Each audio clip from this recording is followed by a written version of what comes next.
And perhaps it's for that reason that for many people, the pathway to citizenship component of this bill is perhaps the single most contentious issue. I don't think there is any issue that even comes close to it in terms of its ability to divide Americans along partisan lines or along other ideological lines than the pathway to citizenship. Makes me wonder why then it's so important for us to pass this all in one bill. Why do we need a single 1,000-page bill? Why can't we pass this in steps? Especially when we come to an understanding of the fact that if we do it in the proper sequence, much of the problem will be easier to resolve. Much of the problem will be more amenable to a more clear solution. Many of those among us who are undocumented are here in an undocumented state, not necessarily because they want to become citizens, not necessarily because they want to live here in perpetuity. In many instances, I'm told, a lot of these people are here year in and year out because they're afraid that if they leave and go home, they won't be able to get back in.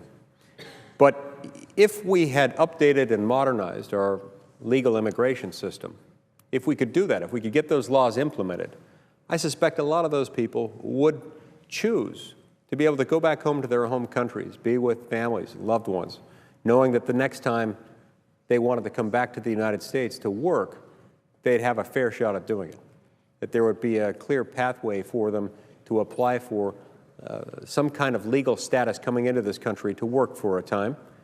And if they had greater certainty that they'd actually be able to get back in, perhaps they wouldn't choose to remain here year in and year out. And at that point, we might have a different circumstance on our hand. Rather than 11 million people, perhaps the number would be different than that. I'm not sure.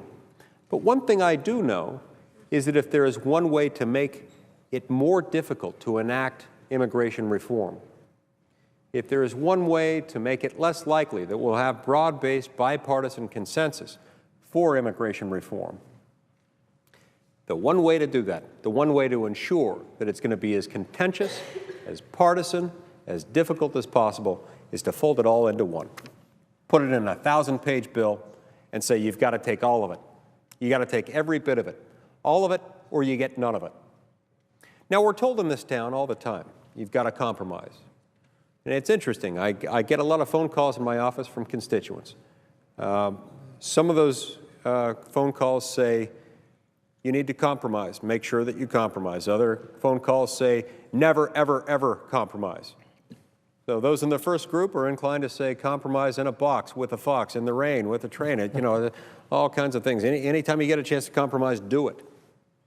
But, you know, both sets of callers, if they're making one point or the other, are sort of missing the point. Compromise isn't an end destination. It's not a substantive end unto itself. It's a process. And in the case of a legislative body consisting of more than one person, it's an inevitability. So the question is not where to compromise or whether. The point of compromise is under what circumstances are you willing to, and more importantly, under what circumstances are you not willing to compromise. So if the objective is to find those areas where there's the greatest possibility of compromise, what we ought to be doing is passing a series of bills in a proper sequence. One bill dealing with border security, another perhaps dealing with an entry-exit system, another dealing with an update to our existing visa programs. In time, once those things are passed and they've been implemented, I think we'll be in a much better position to achieve broad-based bipartisan consensus on the vexing, difficult question of how best to treat the 11 million undocumented workers in this country in a manner that is at once compassionate and just. I think we can get there. I know we can. And I'm equally certain that this bill that tries to lump everything into one, tries to ram the entire issue right through this body, is not the answer. This is not how we're going to get immigration reform. If what you want to do is to stall out true immigration reform, then by all means put all your eggs in this basket right here. But if you want real immigration reform, proceed with a step-by-step path. That's where you're going to get bipartisanship. That's where you're going to get compromise. In fact, that's where compromise is to be found, because that's where more people will get more of what they want out of government. Would you tend to agree with that analysis, that we'd be better off with a step-by-step approach?